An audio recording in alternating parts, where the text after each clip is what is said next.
बरगद के पेड़ के पास ससुराल। लो भाभी मैं आ गई, चलो चलते हैं। हाँ सही है, कल रोहन ने वहां की साफ सफाई करवा दी और अब हम सब साथ मिलकर चलते हैं। थोड़ी देर बाद सब रेडी होकर अपने गांव वाले प्लॉट पर जाती हैं। उनकी समर वेकेशन थे, इसलिए सब वहां पर घूमने गए थे। वहां पहुंचने के बाद यहाँ आने के बाद सभी पुरानी यादें ताजा हो जाती हैं। कुछ तो बात है, यहाँ की हवा में जो मजा ही आ जाता है। हाँ भाभी सही कहा आपने, मैं तो यहाँ न जाने कितने समय बाद आई हूँ। हम तो तुझे बुलाते ही रहते हैं, लेकिन तेरे पास समय ही नहीं होता।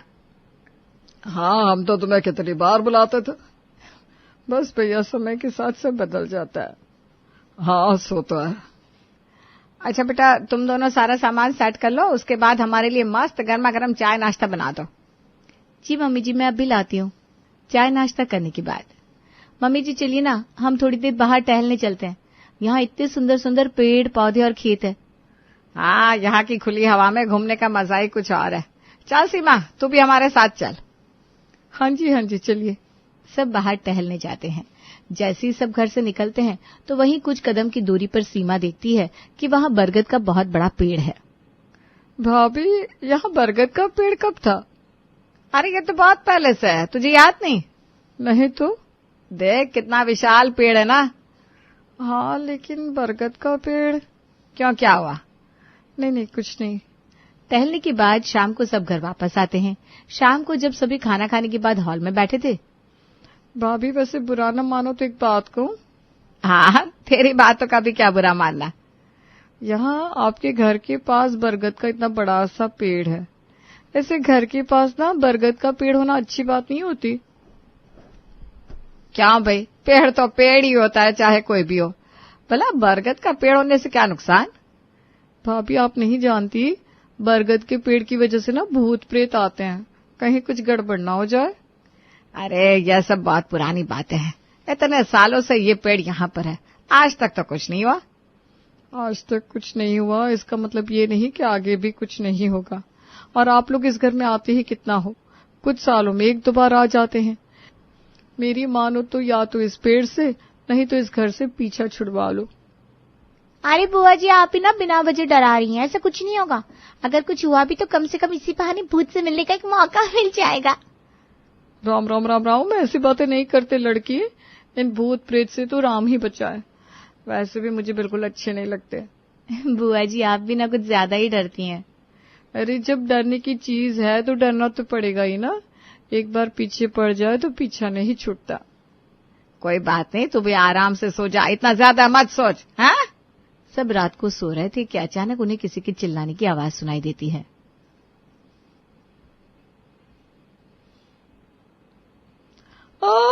बचाओ बचाओ। वहीं विमला के कमरे में। हाजी देखिए ना, किसी के चिल्लाने की आवाज आ रही है। इतनी रात को भला कौन चिल्ला रहा है? वो तो हम जाकर देखेंगे तभी पता चलेगा ना।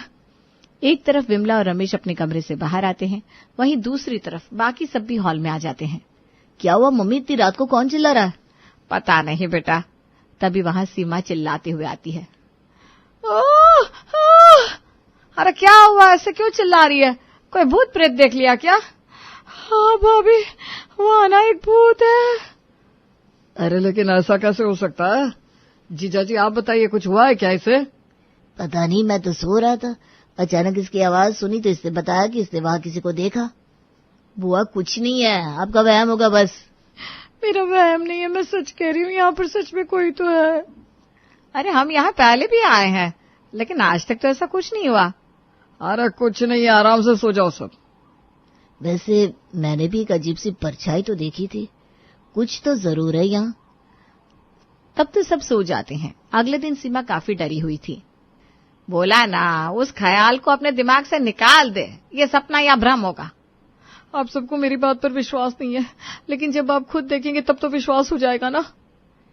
बुआ कुछ होगा तभी तो देखेंगे ना। उस रात जब सब खाना खा रहे थे तब उन्हें वहां पर एक अजीब सी आवाज सुनाई देती है।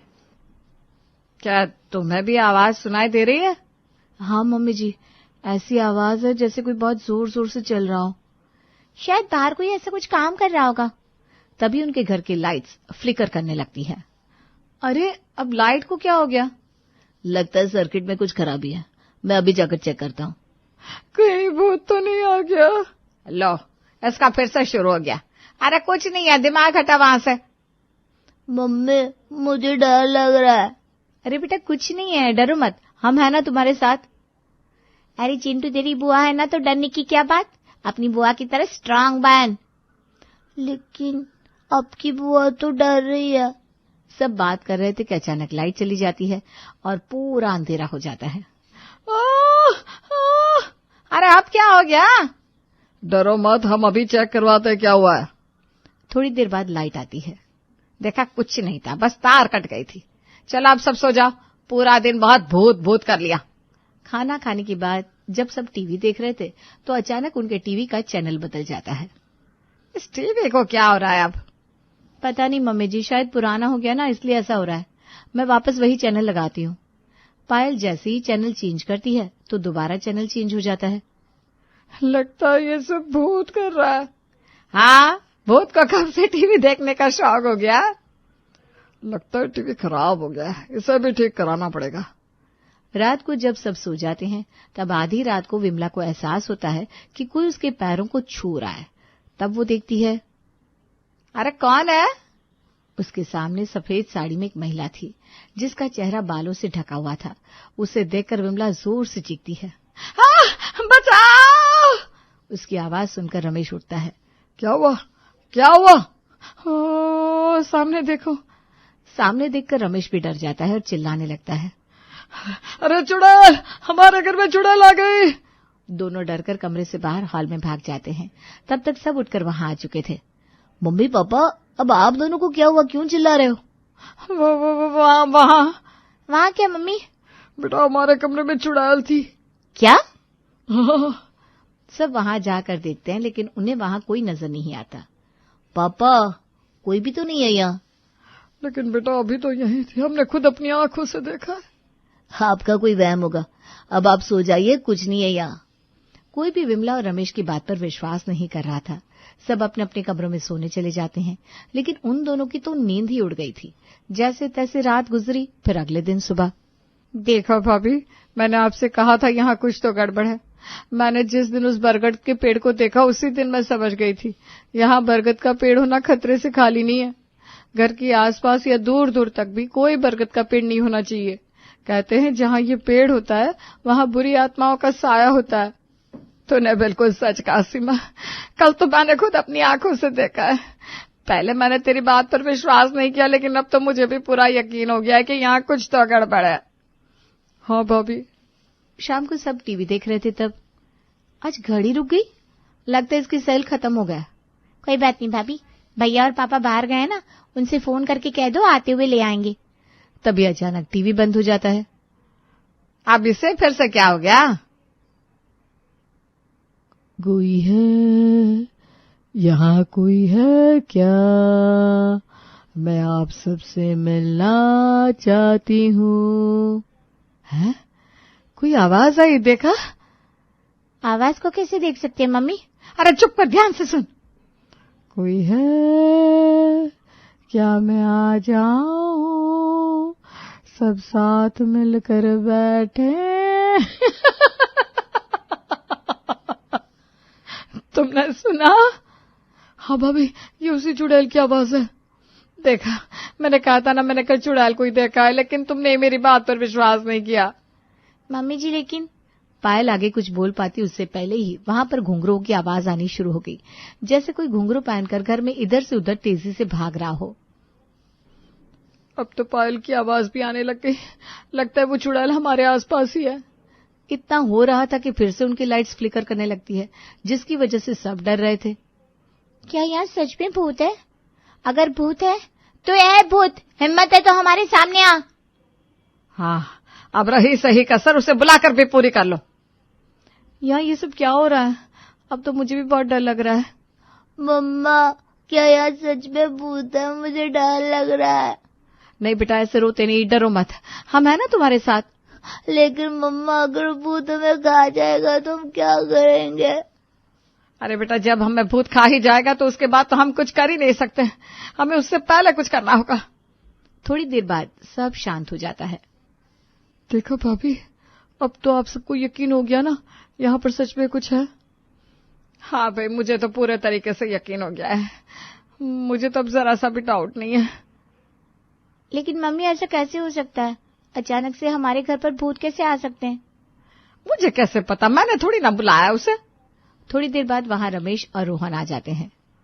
क्या बात है, सब इतने डरे हुए क्यों हैं? पापा, जब आप दोनों बाहर गए थे तब यहाँ पर भूत आया था। क्या? हाँ, आज तो हमने उसकी आवाज भी सुनी और पायल की भी आवाज आ रही थी। आज फिर से लाइट बार बार जल रही थी, बंद हो रही थी।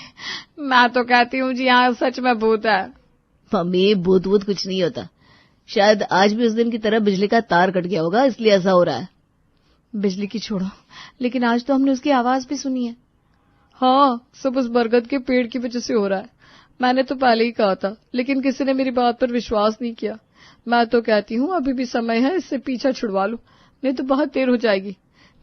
एक बार भूत किसी के पीछे लग जाए ना तो आसानी से पीछा नहीं छोड़ता। तूने बिल्कुल सही कहा सीमा। क्या आप लोगों ने बार बार भूत भूत लगा रखा है? मैंने कहा ना, भूत वूत कुछ नहीं होता। और रही बात बरगद के पेड़ की, वो एक मामूली पेड़ है, उस पेड़ से भूत का क्या लेना देना? अगर तुझे हमारी बात पर विश्वास नहीं ना तो जाकर खुद देख ले। बरगद के पेड़ के पास हमेशा चुड़ैल का साया होता है, जो अब इस घर पर भी लग गया है। ठीक है, मैं अभी इसी वक्त बरगद के पेड़ के पास जाता हूँ। नहीं नहीं बेटा, वहां मत जाओ, बहुत खतरनाक है। आप वहां मत जाइए, इस समय कुछ भी हो सकता है। चिल भाभी, कुछ नहीं होगा। कैसे कुछ नहीं होगा? अभी तुमने खुद अपने कानों से सब आवाजें सुनी ना रिया। हाँ भाभी, लेकिन भूत वगैरह कुछ नहीं होता। चलिए भैया, मैं भी आपके साथ चलती हूँ। चल। रिया और रोहन दोनों घर के सामने बरगद के पेड़ के पास जाकर खड़े हो जाते हैं। सब उन्हें वहां जाने से मना कर रहे थे, लेकिन वो नहीं मानते। थोड़ी दूरी पर खड़े होकर सब उन्हें देख रहे थे। बस बेटा, वापस आ जा। देखा मम्मी, मैंने कहा था ना यहाँ कुछ नहीं है। वही तो, बिना वजह सब डर रहे थे। अरे हम तो यहाँ पहले भी आते थे और इस पेड़ के नीचे आराम करते थे, तब तो हमें कुछ नहीं हुआ। देखो, मैं इसे हाथ लगाकर दिखाता हूँ। जैसे ही रोहन उस पेड़ को छूता है, वैसे ही उन दोनों के ऊपर एक बड़ा सा कंकाल जाकर गिरता है, जिसे देखते ही दोनों डर जाते हैं। मम्मी, ये क्या हो गया? या तो सच में भूत है भैया, भागो। दोनों चिल्लाकर वहां से भागते हैं। मैंने कहा था ना वहां मत जाना। अब खुद अपनी आंखों से देख लिया ना। अब तो हो गया ना विश्वास, वरना हमें तो सब झूठा ही समझ रहे थे। हाँ, अब तो मुझे पता चल गया, कुछ तो गड़बड़ है। बहुत डरावना था। तुम्हें ही शौक था ना भूत से मिलने का। अच्छा हुआ, अब तो आमने सामने मिलकर आ गई। हाँ भाभी, अब तो मैंने भी देख लिया, अब और कुछ नहीं दिखना बस। उस रात सभी बहुत डर जाते हैं। अगले दिन सुबह, मुझे नहीं लगता कि अब हमें इस घर में रहना चाहिए। हाँ, हम पेड़ से तो पीछा नहीं छुड़वा सकते, लेकिन घर से पीछा छुड़वा लेना चाहिए। हाँ भैया, आपको इस घर से पीछा छुड़वा लेना चाहिए, क्योंकि भूत का मामला है। एक बार भूत का साया पीछे पड़ जाता है तो चाहे कहीं भी क्यों ना चले जाओ, वो कभी पीछा नहीं छोड़ता। हाँ, बुआ बिल्कुल सही कह रही है। इन सब से ना चिंटू भी बहुत डरा हुआ है। हमें जल्दी ही घर वापस जाना चाहिए। हाँ बहू, हम आज इस घर के बारे में कुछ सोचते हैं, तब तक तू पैकिंग शुरू कर दे। ठीक है मम्मी जी। चलिए भाभी, जल्दी पैकिंग करते हैं, मैं भी आपकी मदद करवाती हूँ। चलो। रिया और पायल वहां से चली जाती हैं। तो अब हम इस घर का क्या करें? बेच देना चाहिए। नहीं भैया, आप इस घर को ऐसे नहीं बेच सकते। भूत की वजह से ना तो कोई इसे खरीदेगा, ना ही इसकी इतनी कीमत मिलेगी। अरे चाहे हमें इसका 1 रुपया ना मिले, इतना सब कुछ होने के बाद मैं तो इस घर को अपने पास ना रखूं। ऐसे घर को कौन ही रखना चाहेगा भाभी। इतना सब कुछ होने के बाद सभी बहुत डरे हुए थे और जल्दी वहां से जाना चाहते थे, लेकिन रात तक सबका प्लान बदल जाता है। हम अभी कुछ दिन इसी घर में रुकेंगे। लेकिन क्यों बहू? बस मुझे यहाँ रहना अच्छा लग रहा है। अरे सुबह तक तो तुम सब बहुत डर रहे थे, तुम्हें यहाँ से जल्दी निकलना था। हाँ, लेकिन अब नहीं जाना। लेकिन भाभी, यहाँ भूत है। अरे कोई बात नहीं, भूत ही तो है, वहां हमें कोई नुकसान थोड़ी ना पहुंचा रहा है। रात को जब सब सो रहे थे, तब फिर से विमला के कमरे में चुड़ैल आती है। चुड़ैल, तुम सब इस घर को छोड़कर चले जाओ, नहीं तो मैं तुम्हें छोड़ूंगी नहीं। फिलहाल तो हम तुम्हें छोड़ेंगे नहीं, तभी रूम की लाइट जलती है। पीछे से रिया, पायल और रोहन तीनों आते हैं और उस चुड़ैल को पकड़ लेते हैं। यार ये सब क्या हो रहा है? जब उस चुड़ैल के बाल हटाए जाते हैं तो सीमा को उस रूप में देखकर सब हैरान हो जाते हैं। सीमा तुम? हाँ, हमें तो दिन में ही सब पता चल गया था। पायल और रिया पैकिंग कर रही थी, तब उन्हें कुछ चौंकाने वाला मिलता है। अरे तुम दोनों ने हमें इस तरह अलग क्यों बुलाया? मम्मी, हमें कुछ मिला है। अब फिर से मत कहना कि भूत मिल गया। नहीं, अब ये सामान देखो। विमला टेबल पर रखा सामान देखती है। ये तो सफेद साड़ी, घुंघरू और रेडियो है। इन सब का मैं क्या करूं? मम्मी जी, आप समझे नहीं? अरे तो समझाओ ना। ये सब सामान हमें बुआ जी की अलमारी से मिला है। इस रेडियो में वही आवाज है जो उस दिन हमने सुनी थी। तुमने ऐसा क्यों किया सीमा? क्योंकि मुझे ये घर अपने नाम करवाना था। सारी प्रॉपर्टी आपके नाम है, लेकिन मेरे पास क्या है? कुछ भी नहीं। मैंने कभी कुछ नहीं मांगा, लेकिन मुझे भी तो कुछ चाहिए था। जब मैं यहाँ आई और मैंने बरगद का पेड़ देखा, तब मुझे आइडिया आया और मैंने ये प्लान बनाया। सिर्फ इस प्रॉपर्टी को हड़प करने के लिए तुमने ऐसा किया? ये सब करने के लिए तुम इतना गिर जाओगी, मैंने कभी नहीं सोचा था। अरे अगर ऐसा ही था तो तुम मुझसे कह देती। क्या आपको खुद से नजर नहीं आया भैया? हर चीज कहकर नहीं मांगी जाती। अरे लेकिन तुमने ये जो किया वो कितना गलत था सीमा। मुझे आप दोनों से ये उम्मीद नहीं थी। भूत का सच सबके सामने आ जाता है। यहाँ कोई असली भूत नहीं था, बल्कि उनकी बुआ और फूफा जी इस सारे खेल में शामिल थे। सच पता चलने के बाद उनके रिश्ते में दरार आ जाती है और कुछ भी पहले जैसा नहीं रहता।